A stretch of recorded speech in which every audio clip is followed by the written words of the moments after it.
Should you fear the robots? No, not yet at least. Should you fear the Reaper? No, but that was a good song.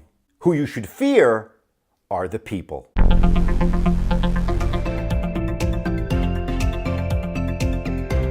Fear the people! It sounds like some sort of communist propaganda slogan, doesn't it? The revolution abounds! Fear the people! May very well be true, but revolution is not the topic of my conversation today. The topic of my conversation, as usual, are attorney ethics and technology. And there's a reason for it. Seriously, I think lawyers need to stop using Alexa immediately. A short while ago, I gave you a warning about using Gmail, and I said that lawyers have to stop using Gmail. And I told you at the time that it's only going to get worse from here. Well, boom!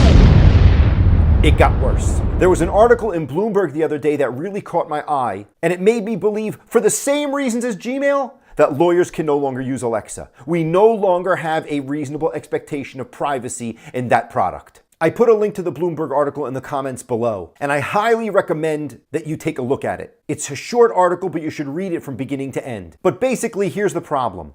Alexa, as you know, listens to what we say, and it does what we tell it to do. It sleeps until it hears a wake-up word, and when it hears that wake-up word, it jumps into action, and it'll do what you tell it to do, it'll call who you tell it to call, it'll change the devices in your house, whatever it is that you want it to do. And then, presumably, it goes back to sleep and we move on with our life. Well, Alexa isn't perfect, it makes mistakes, and in order to correct that, the people over at Amazon fix the algorithm. They repair the algorithm. They improve their program periodically. But how do they do that? That's where the people come in. Alexa records a variety of conversations from across the world. They send the recordings of those conversations to either contractors or Amazon employees all over the world. Boston, Costa Rica, India, Romania. These are the places where these contractors work. And then those employees review the audio clips, they listen to it, and they make changes to the algorithms and improvement to the software in order to make Alexa better. You remember that warning I posted about Gmail a little while ago? That was the problem with Gmail. Lawyers have, as you know, a duty to take safeguards to protect client data. It's Rule 1.6c, it's confidentiality. I probably don't even have to tell you that rule, and you know that it exists. You may also remember from my post that in 2008, New York took a look at Gmail because they had a problem. In order to stay free, Gmail was reading people's emails and then spitting out advertisements that related to the content of those emails. They're reading our emails. That would seem to be a violation of confidentiality. But what New York said was, no, it's okay, because no human being ever reads those Gmail messages. And since it was just a computer reading those Gmail messages, well, there's no violation of confidentiality. You still have a reasonable expectation of privacy in that particular mode of communication. Reasonable expectation of privacy. That's the key phrase. But look at what I read in the Wall Street Journal just this month. Google Inc. told lawmakers it continues to allow other companies to scan and share data from Gmail accounts, responding to questions raised on Capitol Hill about privacy and potential misuse of information contained in users' emails. In a letter to senators, a top Google official said the company allows app developers to scan Gmail accounts, even though Google itself stopped the practice for the purpose of ad targeting last year. Now listen to this. The company also disclosed that app developers generally are free to share the data with others as long as Google determines that their privacy policies adequately disclose potential uses. But here is where you really need to be concerned. In some cases, employees at these app companies have read people's actual emails in order to improve their software algorithms. They're admitting that they have read our emails. That completely blows a lawyer's expectation of privacy out of the water. We no longer have a reasonable expectation of privacy in this particular provider. It just doesn't exist. This is exactly what Opinion 820 was talking about. Same problem now with Amazon Alexa. Human beings are reviewing recordings. They're listening to the conversations, and they're all doing it so that they can make the program better. Now, why would humans even be needed in this effort? Why couldn't they just let the computers do all the work? Because Alexa makes some mistakes that only human beings can pick up. For example, the French words for with his, which is pronounced, and I never took French in school, so I'm sorry if I botch it, avec ça, sounds a lot like Alexa. And in Spanish, the word hecho sounds a lot like echo. Amazon Echo. So they need human beings to listen to these recordings every once in a while to make sure that they correct the programs to account for these sorts of issues. Bloomberg's article described the team that does this work. The team comprises of a mix of contractors and full-time Amazon employees who work in outposts from Boston to Costa Rica, India, and Romania, according to the people who sign non-disclosure agreements barring them from speaking publicly about the program. They work 9 hours a day, with each reviewer parsing as many as 1,000 audio clips per shift, according to 2 workers based at Amazon's Bucharest office, which takes up the top 3 floors of the Globalworth building in the Romanian capital's up-and-coming Pipera district. The modern facility stands out amid the crumbling infrastructure and bears no exterior sign advertising Amazon's presence. Sometimes they hear things that are just kind of interesting. They hear people talking in the background. Other times they hear things that are really sensitive. People fighting, abusing one another, possible criminal activity. They listen to the recordings. They make annotations to the recordings. Someone talks about Taylor Swift. They'll make a note that they were talking about Taylor Swift. You know, fun stuff like that. But what about the sensitive stuff that they hear? When the employees hear something that's sensitive, they're supposed to click a box that says critical data and then move on to another recording. Okay, I am totally sure that that's exactly what happens.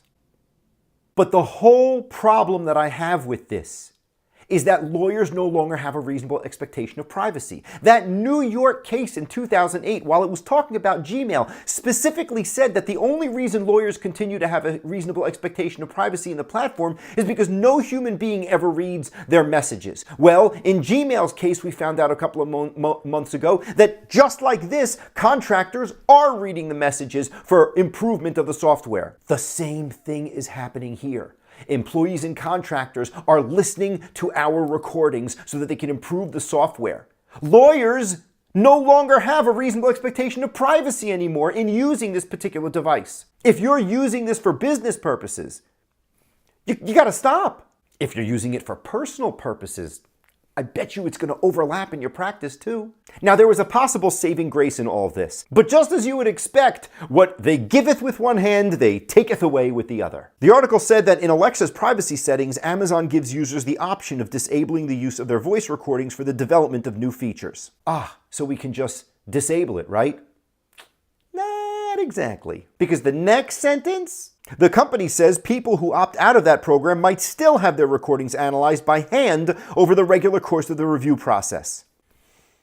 Doesn't seem like you can get out of it. Now, Amazon, for their part, says, look, don't worry about it. We take our obligation to keep private information confidential very, very seriously. They only annotate a small sample of what they record, and they have strict guidelines for how this operates, and they have a zero-tolerance abuse policy. Well, when you put it that way, I feel totally fine now. You shouldn't. Even though you might think that the chances of you having something revealed in this process are low, it's not so unrealistic. Just because there seem to be a relatively small number of recordings that are being reviewed by Amazon doesn't mean that it's okay for lawyers to use, because we know that they're doing it. I don't want you to be the one that gets in trouble and has the opportunity to teach all the rest of us the lesson. Remember what I always say, when you go to a movie and something bad's gonna happen, something changes, right?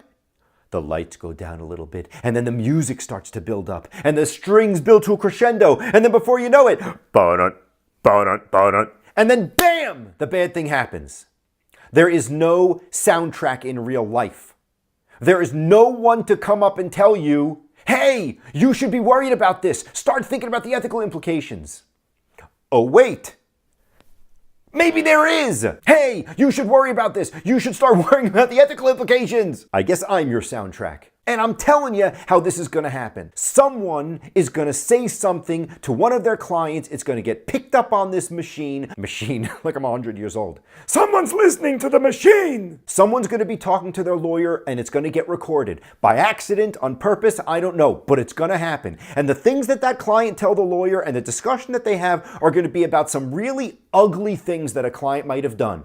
And somewhere in some building, there's going to be an Amazon employee who is going to go all Chelsea Manning, all Snowden, all whistleblower on these people. They are going to think, this is my opportunity to save the world. This is so horrible. I need to let the world know about it. And they're going to violate every rule that Amazon has set up to protect against that sort of abuse, and they're going to do it anyway. You don't believe me? I got a question for you. How do you think this reporter got all this information? You remember that quotation that I read earlier where they said that the people who are doing this work are subject to non-disclosure agreements?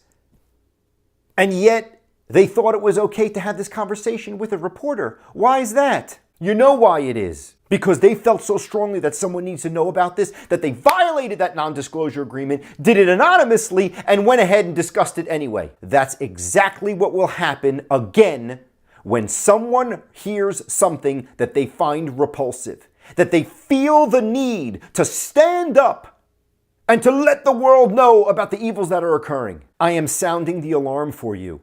Listen to it. Don't be that lawyer.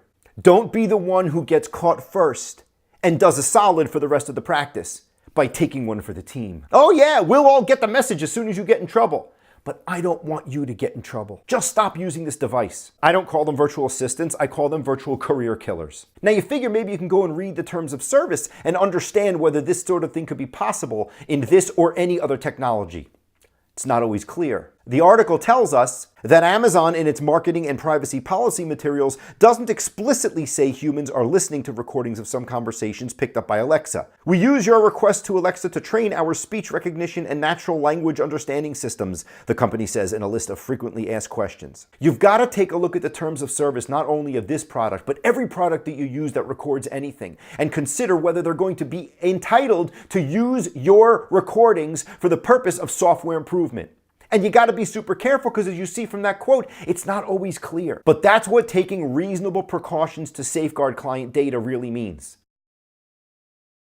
Stop using Alexa. Stop using all those other virtual assistants. If you want to use some sort of device to control the things that you're operating in your house, just do it the old-fashioned way.